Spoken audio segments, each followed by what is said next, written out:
Bom dia, boa tarde, boa noite. Esta é mais uma edição de Pedro e Cora, o seu podcast, o seu programa no YouTube sobre o que aconteceu em tecnologia ao longo da última semana.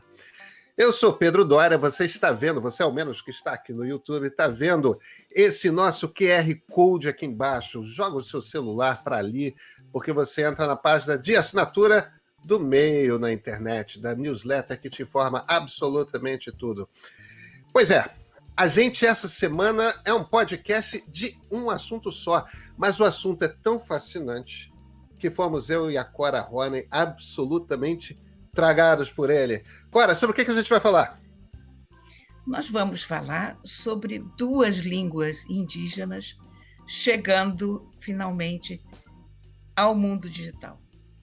Duas línguas se perpetuam e passam a fazer parte do universo que hoje todos nós habitamos. Pois é, turma. E olha, uma dessas duas línguas fala muito e fala profundamente a respeito do que o Brasil é. Vocês querem saber um pouco mais? Então fica com a gente que logo depois da vinheta a gente se encontra.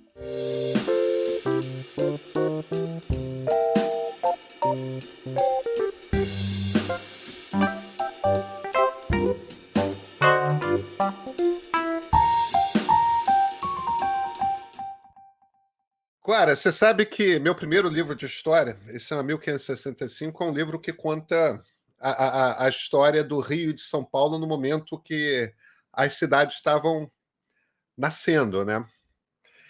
Então, uma das coisas mais fascinantes para mim é que a gente pensa no Rio de Janeiro, para começar, o Rio de Janeiro se chama Rio, né? E, no entanto, tem um aspecto que grande parte dos cariocas não sabem, é que até os anos 60, até a obra do Guandu, o Rio sofreu de uma falta crônica de água. Por toda a sua existência. Sempre foi difícil encontrar água potável no Rio de Janeiro. E foi difícil encontrar água potável porque toda a nossa água é uma cidade feita em pântanos, as pessoas não veem mais esses pântanos, né? Essa terra muito alagada, mas era uma água misturada com a água do mar. Era uma água não potável, uma água salobra. A solução no início do Rio de Janeiro, o Rio de Janeiro, quando foi fundado num morro que não existe mais, que é o Morro do Castelo, que ficava ali na altura de onde hoje ficam, entre a Cinelândia e o aeroporto Santos Dumont. A cidade foi fundada em cima desse morro, que foi posto abaixo no início do século XX, e evidentemente não tinha água, tinha um único poço. E a solução era, todo dia você tinha que descer o Morro do Castelo, e até a região que hoje nós chamamos de Glória. Isso tem uns 2 quilômetros de caminhada aí. Encher no Rio Carioca, se chamava Carioca o Rio, encher no Rio Carioca uns grandes vasos de barro e levar para cima da cidade. Era assim todo dia que se abasteciam os primeiros cidadãos cariocas, com indígenas, com homens e mulheres tupis, que enchiam aqueles vasos de água, botavam na cabeça, subiam o Morro do Castelo acima. E o interessante é o seguinte, isso é outro aspecto que as pessoas não entendem e não conhecem. Nos séculos 16, 17, ou seja, nos 1500 e 1600, a língua geral falada no Rio de Janeiro e em São Paulo não era português, era tupi. Então esses índios botavam esses vasos na cabeça e saíam pelas poucas ruas do Rio de Janeiro gritando I, I, I, I, quer dizer água. É daí que vem a palavra Ipanema. É daí que vem a palavra Ipiranga. E tantas outras palavras que estão na nossa língua que querem dizer água. Que foi a primeira palavra que tudo quanto é carioca ouviu de manhã cedo na janela de casa por anos e anos a fio. Os nativos, com aqueles vasos na cabeça, falando I. E E ninguém deve estar entendendo por que que eu estou falando de Tupi do Rio do século XVI e de São Paulo do século XVI, né, Cora? Não, mas acontece que hoje foram lançados 3 novos aparelhos da linha G da Motorola. Essa famosa linha G que, aliás, chega à sua 10ª geração, com os aparelhos Moto G10, Moto G30 e Moto G100, que é um topo de linha, intermediário ou topo de linha, não sei. E tem tudo para ser um topo de linha, mas o preço dele ainda está nos intermediários. É um Moto G raiz, digamos assim. Porém, a grande novidade disso, a meu ver, é que, pela primeira vez na história da tecnologia, dos celulares em particular, você tem 2 línguas indígenas sendo incorporadas ao repertório de um aparelho de tecnologia, de um celular, de um computador, qualquer coisa, as línguas indígenas eram ignoradas até agora. E a Motorola trouxe 2 línguas, uma língua amazônica, que é o Nhangatu, e uma língua do sul do país, para essa base de línguas. Quando você liga o telefone, quando você vai arrumar teu telefone pela primeira vez e configurar, você tem aquele cardápio de idiomas para escolher.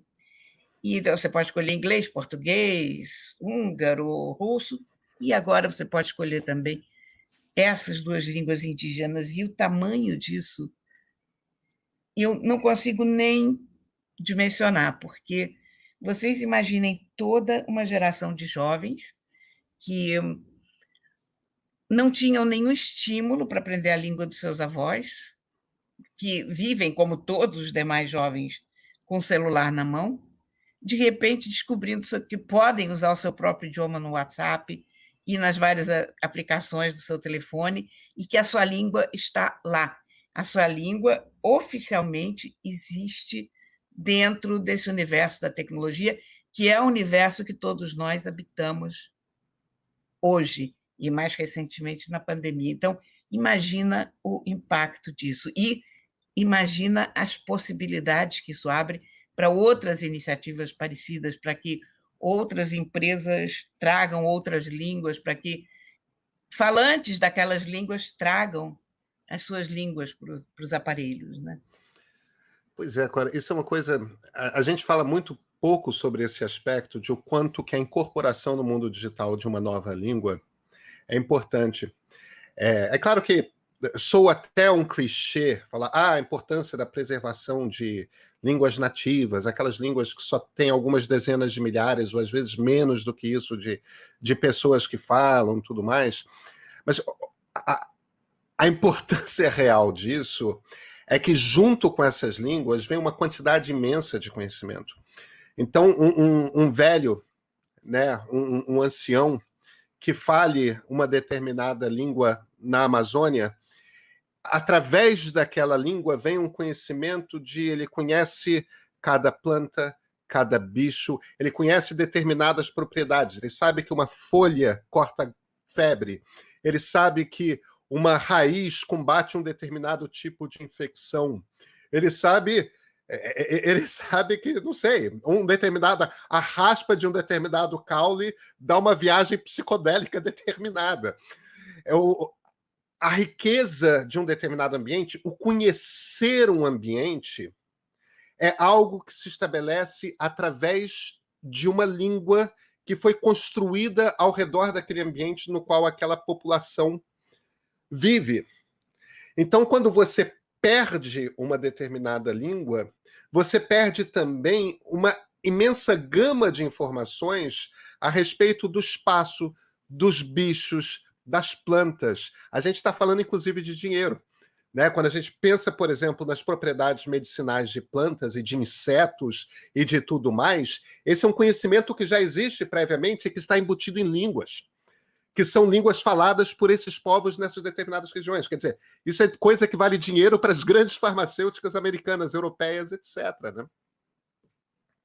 Exatamente. Então, eu acho que a gente teve um lançamento de tecnologia excelente, são aparelhos ótimos e tal, porém, a gente teve uma coisa muito mais importante, uma coisa de um impacto cultural indimensionável. Será que essa palavra existe? Indimensionável? Eu acho que existe. Eu acho que Whatever, existe. se não existe, passa a existir. O linguista aqui era o seu pai, Cora. Sim, eu sei, mas infelizmente isso não é uma característica que passa de pai para filha, sabe? Não, não é É genético. verdade, é verdade. Meu pai Gostaria era que fosse, mas matemático, acredite. Não passa.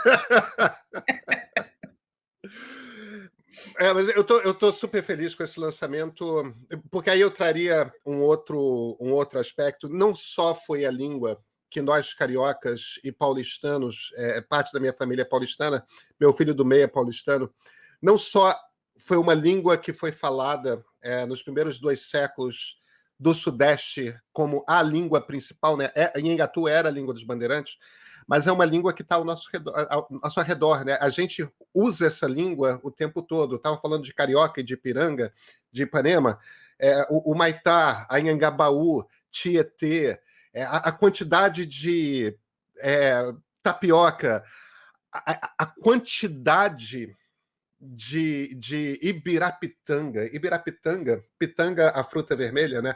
Ibira, árvore. Então, Ibirapitanga é a árvore do pau-vermelho, é o pau-brasil. Quer dizer, incrível, né? toda a nossa cultura brasileira está permeada por tupi.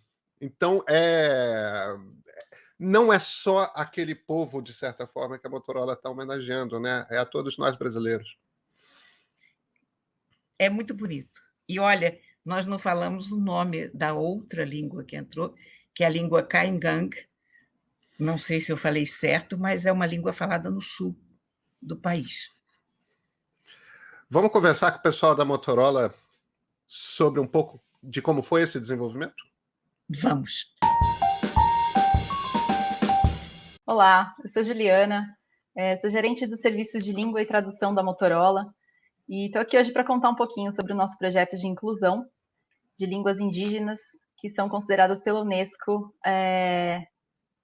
línguas que correm risco de extinção. Oi, meu nome é Renata Altenfelder, eu sou diretora executiva de marca e marketing global para a Motorola. Também muito feliz de estar aqui hoje e falar de um projeto que toca fundo no coração.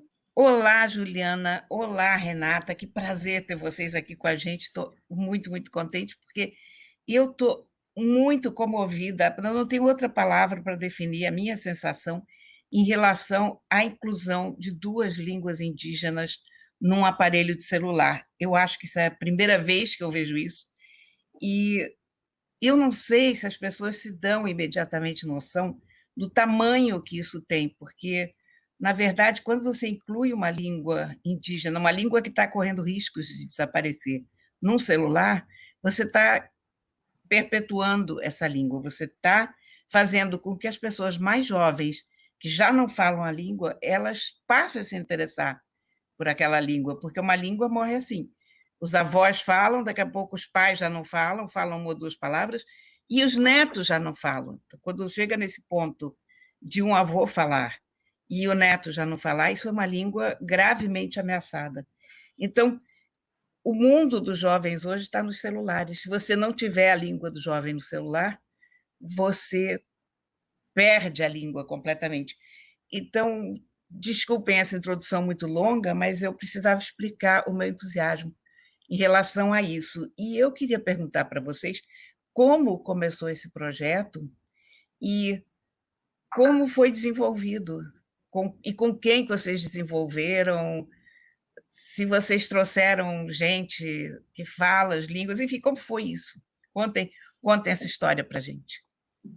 Nossa, essa história, ela tem várias partes, né? Mas ela começa muito com um propósito que a gente tem dentro da companhia de realmente, quando a gente fala de inclusão, buscar oportunidades e dar espaço para novas ideias, novos grupos, novas comunidades.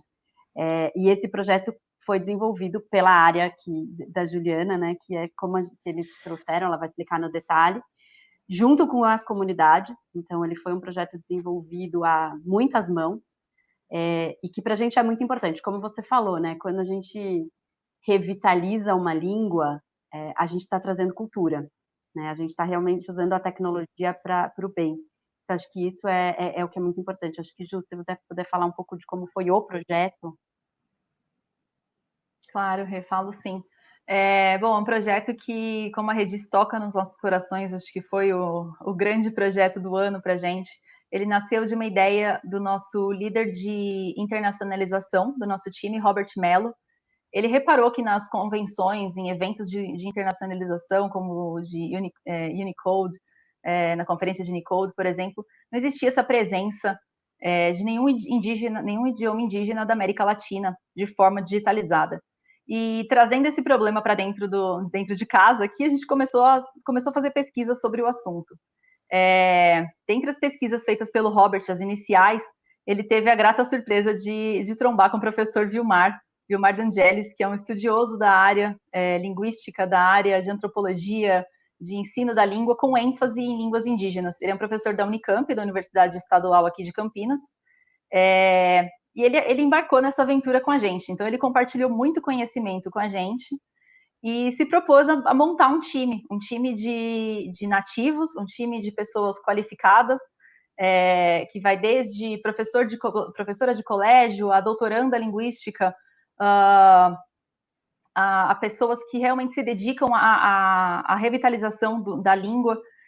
E quando essa ideia começou a tomar forma, a gente apresentou isso para o time de marketing, e o time de marketing comprou a história e entendeu que a gente estava tentando trazer um propósito maior do que a gente faz todo dia. A gente habilita idioma todo dia, a gente mantém 80 idiomas nos nossos telefones todos os dias, mas como mensagem da marca, como missão da marca, a gente entende que nosso propósito de todo dia é trazer algo que faça diferença no dia a dia da pessoa, de todos os nossos usuários.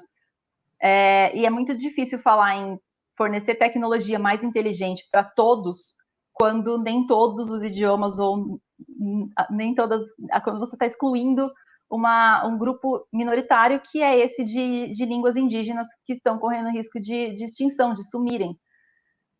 Então, a gente começou o trabalho de captação desses profissionais. O professor Vilmar montou o time dele. A gente contou com a ajuda de um dos nossos fornecedores, que já prestam serviço para a gente, serviço de idioma, que é a Round Table Studio de Porto Alegre. E esses profissionais foram captados através dessa agência. E daí para frente foi treinamento em cima de treinamento, foi explicar o que é a marca Motorola, foi contar um pouco do que são as experiências Motorola, apresentar de fato a nossa missão aqui dentro, como que é que a linguagem passa essa mensagem para o usuário, qual é o tom de linguagem que a gente usa. E tudo isso foi feito usando as nossas ferramentas, tudo isso foi feito usando os nossos processos. A gente trouxe uma nova realidade para a vida dessas pessoas. Alguns deles sim eram tradutores, até a maioria deles já era tradutor, mas eles não tinham traduzido para a tecnologia, eles não entendiam a dinâmica de um cronograma de multinacional, de ter um software travando no dia tal e que se passasse daquele dia não entraria mais tradução na nossa interface. Então, tivemos alguns desafios nesse sentido, mas foi tudo com muita paixão. Eles estavam todos muito engajados em registrar os 2 idiomas deles, tanto em Engatu, que é a língua geral da Amazônia, também falada na Colômbia e na Venezuela, quanto o Caingang, que é a língua falada no sul e sudeste do Brasil. Eu acho que esse foi o começo de tudo. O Robert trabalhou muito também com o time para captar convenções da língua que não estavam presentes no Android, no CLDR, no Unicode, não existiam essas línguas na parte tecnológica. Então, o Robert trabalhou lado a lado com eles para registrar e compilar todas essas informações que agora a gente pretende trazer para o mundo, trazer para as outras empresas, talvez, seguirem aí os nossos passos em outros idiomas. Acho que esse é um ponto, né? Deixar aberto, a ideia é que isso fique aberto para que realmente outras pessoas pulem dentro dessa ideia e que a gente consiga, como grupo, como comunidade, revitalizar novas línguas. A gente, como Motorola, como Lenovo, também está atrás de novas línguas que virão, mas a gente acredita que isso é um esforço que tem que ser de todo mundo. Né? Não apenas na América Latina, a gente está olhando isso de uma maneira global. Juliana, Renata, deixa eu fazer uma pergunta para vocês. Na minha outra vida, eu uso um outro chapéu um pouco diferente, eu escrevo livros de história. E o primeiro livro que eu escrevi foi um livro sobre o Sudeste no século XVI. E uma das coisas que eu tive que estudar para a escrita desse livro foi a gramática de Nhengatu, né? De Tupi, se você me permite chamar assim, escrita pelo Padre Anchieta. Quer dizer, não é só uma língua indígena, é uma língua que, para paulistanos e cariocas, está presente nos bairros das cidades, nas ruas, Humaitá, Ipanema, toda parte, né? Piratininga. Agora, uma das grandes questões quando você pega uma língua como a Cora estava falando, é evidentemente reflexo de uma determinada cultura. E ela lida com resolver, de alguma forma, em código, com os problemas e as questões que estão no cotidiano daquelas pessoas. A gente está falando de uma língua que foi construída para um determinado povo que vivia na costa atlântica do Brasil e que vivia na Mata Atlântica, né? Eles precisavam falar de Ibirapitanga, né? Nosso pau-brasil. Eles precisavam falar de Pedras Pretas e coisas mais. Eles não precisavam falar de telas, teclados, volume de áudio. Tem toda uma linguagem aí que foi preciso de alguma forma reinventar, como metáforas e tudo mais. Isso aconteceu algumas décadas atrás, quando o hebraico teve de ser reinventado da língua do Velho Testamento para uma língua contemporânea falada no Estado de Israel. Como é que vocês chamam uma televisão? Como é que vocês chamam um rádio? Os problemas são novos. Como é que vocês resolveram esses problemas? Olha, segundo os membros da comunidade indígena, das duas comunidades indígenas, a gente deixou eles passarem algumas noites sem dormir com algumas questões de terminologia. Eles comentaram que dentro das nossas experiências, por exemplo, algumas vezes a gente usa gírias. Por exemplo, quando você fala sobre uma das nossas motoações de agitar o telefone para acender a lanterna, tem uma piadinha lá dentro que fala que se faça a luz. Eles não conseguiam, né? Era uma expressão. Então, de onde vem? Eles já estavam com o desafio de não trabalhar do inglês, que já foi um desafio para os linguistas de português pensarem na expressão equivalente e traduzir para o português. Esses dois idiomas foram traduzidos do português, o que já é diferente de todo o nosso ambiente do nosso processo padrão. Então, eles falaram, sim, que eles muitas vezes tinham que se reunir, fazer fórum, entrar numa reunião e tentar pensar em neologismos, em adaptações do português, às vezes, ou realmente pensar no que mais se aproximava para a população das comunidades deles, que passaria o conceito, que não necessariamente você teria a palavra, a terminologia, a expressão em si. Então, esse desafio existiu. A feliz novidade é que eles não voltaram para a gente dizendo que um deles era impossível, então tá tudo traduzido. Eu acho que de uma forma ou de outra eles conseguiram. E a gente fala muito disso, né, Ju? Quando a gente vai traduzir as coisas do inglês ou de qualquer outra língua, a gente fala muito em localização, né? A gente não acredita na tradução. Porque, às vezes, você pensa numa língua e aquela expressão que tem um sentido que, se você for fazer uma tradução literal, ela perde completamente a razão de ser. E eu acho que aqui, obviamente, você tinha um desafio extra, porque além de você ter que fazer uma localização, às vezes você tinha uma etapa anterior que era explicar para as pessoas o porquê daquela expressão, o que a gente estava querendo traduzir com aquilo. Então, para mim, reforça uma outra coisa que a gente fala muito o que você tinha falado, Cora e a Ju, né?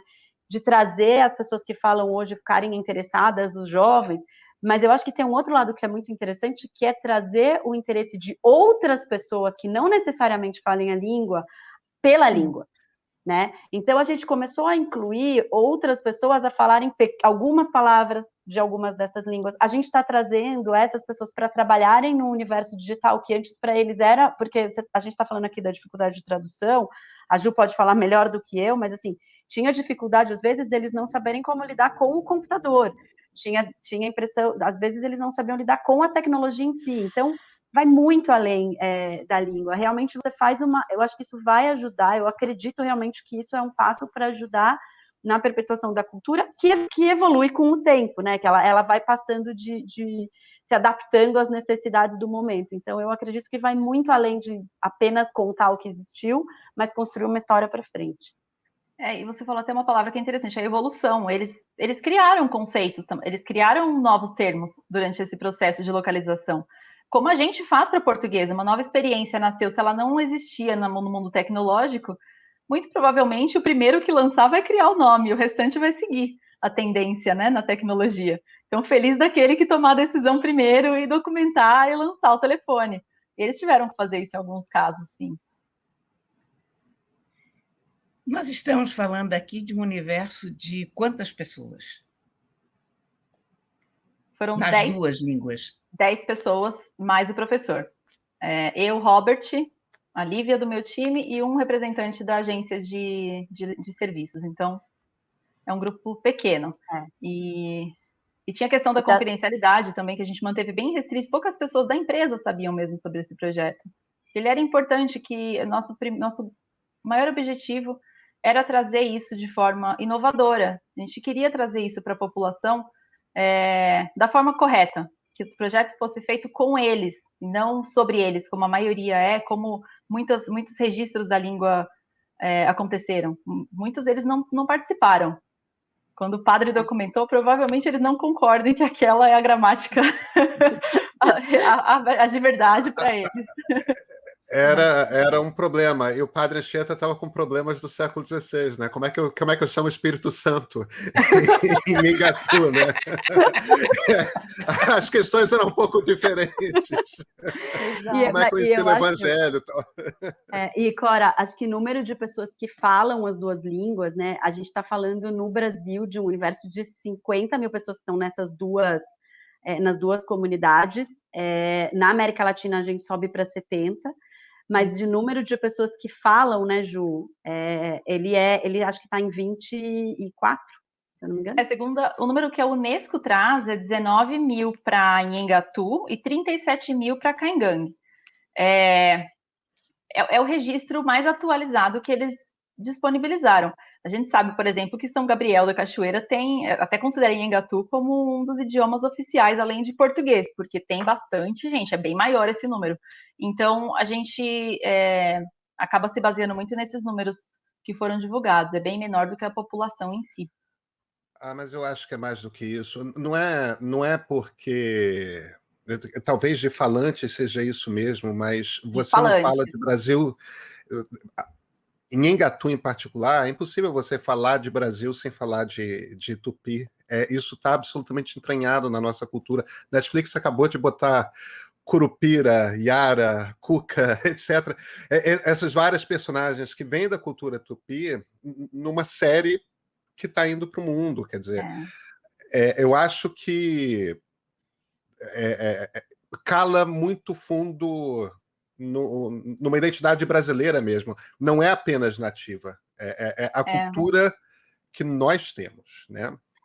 Mas você não acha interessante também, Pedro, que assim, quantas pessoas têm essa noção de que as palavras que às vezes você usa no seu dia a dia vêm da construção do Tupi? Então, eu também, quando você começa a ter essa discussão, por exemplo, num podcast como hoje, muita gente com certeza vai começar a procurar quais são essas palavras, como incorpora essa palavra no dia a dia, porque hoje ela é vista como português, né? E acho isso muito interessante. A gente vai mexer muito com o que as pessoas conhecem e vai incentivar as pessoas a irem atrás da própria cultura. A próxima vez que as pessoas olharem para o rio Tietê, vão lembrar que aquele Tietê vem de algum lugar. Tietê vem de algum lugar, não é do português. Ou do Rio Carioca, aqui no Rio de Janeiro, né? Exatamente. Renata, deixa eu te perguntar uma coisa. Essas línguas vão estar em que modelos? Porque ontem nós tivemos o lançamento de 3 aparelhos novos, né? Todos eles já vêm com isso? Isso poderá ser posto nos mais antigos? Como é que vai ser essa distribuição? Ela está disponível em todos os aparelhos Android 11. Tá? Então, a gente fez no lançamento dos três Moto Gs, né? Do G100, do Moto G100, do Moto G30 e do Moto G10. Mas ela está disponível em todos os aparelhos quando eles receberem o upgrade para o Android 11. E me diz uma coisa, Renata, isso vale apenas para os aparelhos Motorola ou vale para quaisquer aparelhos Android? Ju, me corrija aqui, porque agora... Posso pegar essa daqui para mim? Porque é o seguinte, Pedro, por enquanto, Motorola, nós somos os pioneiros, sim, na ideia, na digitalização das línguas, mas o nosso intuito não é segurar essa informação. A gente está trabalhando com o Google para fornecer tanto o banco de dados de palavras já localizadas, a gente vai fornecer para que isso seja parte do Android, quanto o teclado que foi desenvolvido pelo Robert Mello junto aos tradutores e revisores.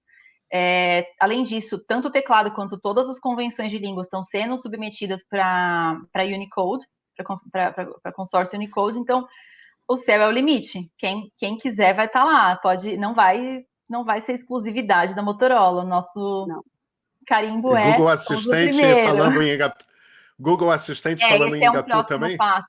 Não sei, isso depende do Google, porque antes disso tem que vir o corretor ortográfico. Isso a gente não tem habilidade ainda de prover. Então, os usuários vão conseguir tanto ler a interface como digitar, uma coisa que eles não fazem, eles usam teclado português com os acentos todos errados para se aproximar dos idiomas deles. Então, para eles é uma alegria imensa poder finalmente mandar uma mensagem para os amigos e familiares no idioma deles.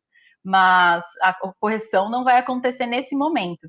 Mas a gente está trabalhando já com o Google, com Unicode, para que isso seja propagado para outros meios de tecnologia, não só de telefonia.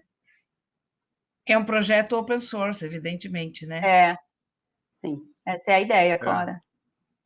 E a ideia, como a gente falou, o sucesso é estar quanto mais rápido, né? O que a gente quer é que realmente isso se dissemine o mais rápido possível. Tem muita língua por vir, gente. São o quê? 190 no Brasil? Eu nem sei. Brasil eles falam 279 em extinção. Era isso, correndo risco. Eu imagino que nesse exato momento peruanos e bolivianos estão enciumadíssimos querendo o quechua também, né? Tem Ticuna na Amazônia, tem um pessoal que deve estar com ciúme, que tem 30 mil falantes, mas o nosso intuito principal nesse momento era proteger de alguma maneira, ou dar o primeiro passo, a gente não se sente responsável não pela preservação, é realmente o primeiro passo de muitos outros que podem vir. E a gente já escutou uns depoimentos muito emocionantes da comunidade mesmo, como, por exemplo, o time de Engatu está se propondo a se reunir para criar uma academia de letras para documentar o que eles consideram gramática, que não existe até hoje.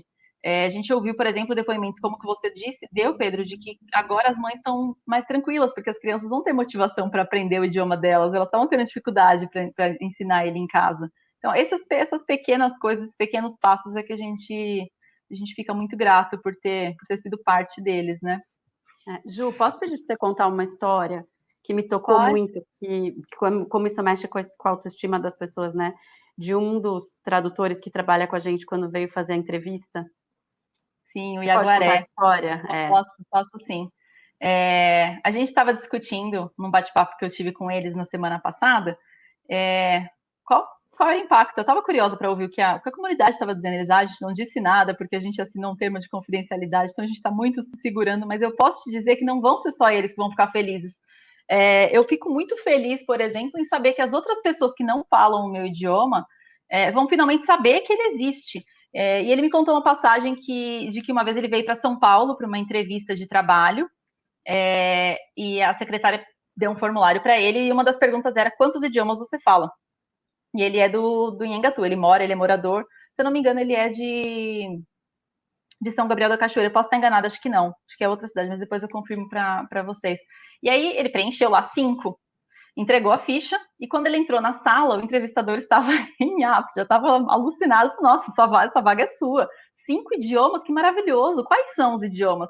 E ele falou 5 idiomas, 4 idiomas amazônicos, entre eles o Nhangatu, e o 5º era o português. E ele sentiu o entrevistador murchar nessa hora, e falava, e ele disse que o entrevistador falou assim: mas o que são esses, o que é isso? Isso são idiomas mesmo? Eu estava achando que você ia falar um idioma europeu, aquele mais falado, até o inglês. E isso para ele foi muito ruim, assim, foi uma experiência muito negativa para ele, porque era uma diminuição da cultura, da história dele, enfim, das tradições que fazem parte da vida dele, né? Então, esse trabalho de conscientização de que temos mais línguas sendo faladas no Brasil é muito importante. Não vai ser um impacto somente para quem fala o idioma. Vai Gente, além. eu e a Cora, eu acho que nos entusiasmamos um pouco com o projeto das línguas. A gente acabou não falando sobre os aparelhos novos, mas eu quero entender um pouco qual é a linha que vocês estão apresentando. O que são esses 3 aparelhos? Qual é a diferença entre eles? Tá.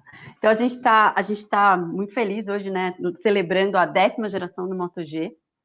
A gente lançou o Moto G100, que é o aparelho Moto G100 mais poderoso que a gente já lançou, né? Em termos de chipset, ele vem com a plataforma Ready4, que é uma plataforma de conexão, né? Onde você pode usar o seu telefone como uma forma de aumentar a sua experiência em relação a gaming, de poder trabalhar através do seu telefone. Então, realmente você transforma, você tira o poder desse telefone, que às vezes fica restrito a uma tela muito pequena, e isso sai para todos os lugares. A gente está lançando também o Moto G30 e o Moto G10, os dois com câmeras dentro da sua linha de preço muito boas, com uma bateria bastante importante para essa parte, e lindos, né? Eu acho que tem uma coisa que a gente fala também muito importante, eles são telefones, normalmente, quando você olha para uma faixa de preço, que não necessariamente a faixa de preço top, as pessoas olham e falam assim, mas esse telefone parece mais barato, e isso para a gente não é verdade, né? O que a gente está entregando com o Moto G sempre é o melhor que a gente pode entregar daquela faixa de preço. Então, é o melhor processador que a gente pode chegar. A gente está trazendo a série 800 para o Moto G, né? A gente está trazendo câmeras, experiências de câmeras, experiências de imagem diferenciadas, carregamento rápido. Então, são realmente experiências únicas dentro da família Moto G, que reforça o porquê essa família existe, e porque ela tem tanto sucesso. Tem uma coisa a mais que a gente teria que falar, porque é a primeira vez também que eu tiro um telefone da caixa e ele tem cheiro. Como é que é isso? Qual foi? Uma delícia. Esse projeto foi realmente delicioso. Ele é muito cheiroso, né? Eu queria saber esse perfume. Como se desenvolve um perfume para um aparelho celular? Foi muito lindo, assim. Na verdade, Muito esse foi um bom. projeto que a gente fez junto com a Firmenich. Então, dentro do que eu acredito muito que é essa história da inovação que você pode sentir, né? Você não mexe com um único sentido ou 2 únicos sentidos. Faltava o olfato.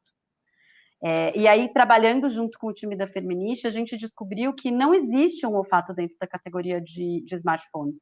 A gente foi desenvolvendo junto com eles, ao longo do ano, fazendo pesquisas. Nós desenvolvemos mais de 30 fragrâncias diferentes, em diferentes famílias olfativas, testamos no mundo, para realmente entender quais seriam o cheiro da tecnologia, o cheiro de Motorola, que representasse a inovação, que representasse essa proximidade, essa inclusão. E foi assim que a gente chegou na fragrância Motorola, que a gente está lançando com exclusividade no Brasil. Então, é o primeiro país a receber. E a ideia é que a gente faça esse primeiro momento, faça os ajustes que forem necessários e leve isso para o mundo inteiro. Então, esse é o cheiro da Motorola. Nós, brasileiros, estamos tendo aqui o privilégio de senti-lo e de ajustá-los. Foi um trabalho de um ano muito profundo. Renata, Juliana, olha, obrigadíssimo pela conversa. Fascinante. Nós que agradecemos, foi um prazer. Foi uma delícia. Ficar aqui horas. Muito obrigada, menina. Rapaz, que assunto interessante esse, né? Porque eu posso ficar conversando sobre isso o resto da noite, o resto do dia. Eu sou fascinada por isso. Achei essa ideia tão espetacular. Bem, você sabe que eu sou estranho para dizer, né? Porque eu passo parte da minha vida escrevendo dentro desse mundo, né? De bandeirantes e mato, tudo mais. E, evidentemente, um Brasil ainda muito, muito mais tupido que ainda é hoje. Eu fiquei felicíssimo também com essa novidade. Mas, Cora, eu quero ler 2 comentários aqui que fizeram com a gente por conta da nossa conversa com o Chico Brito sobre a Lei de Segurança Nacional. Um é da Aurélia Zanon. Eu nasci em 1975, Era pequeno e me lembro das passeatas pelas diretas já. Cresci exatamente na transição do golpe para a democracia, sentindo sempre que alguma coisa faltava. Nós nunca terminamos essa transição, só empurramos tudo para debaixo do tapete, tal qual a lei de anistia.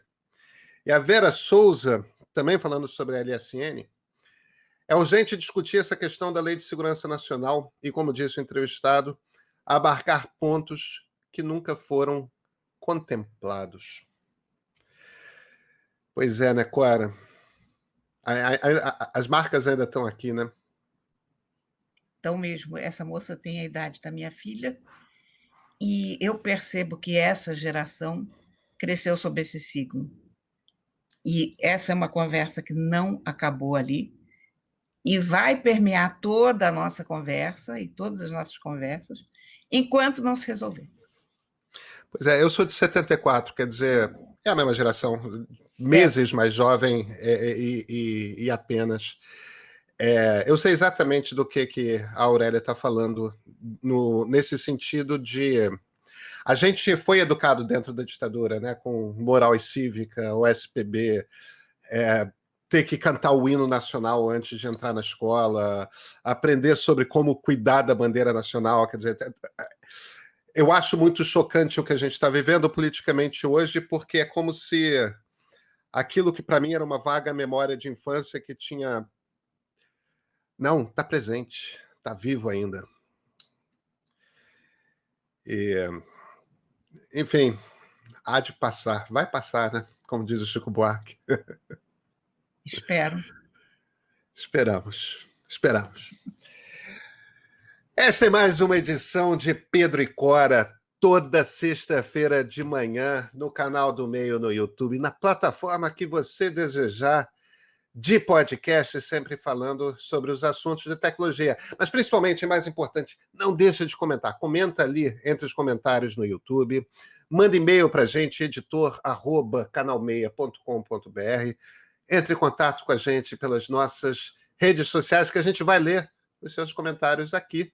E, claro, até sexta-feira que vem.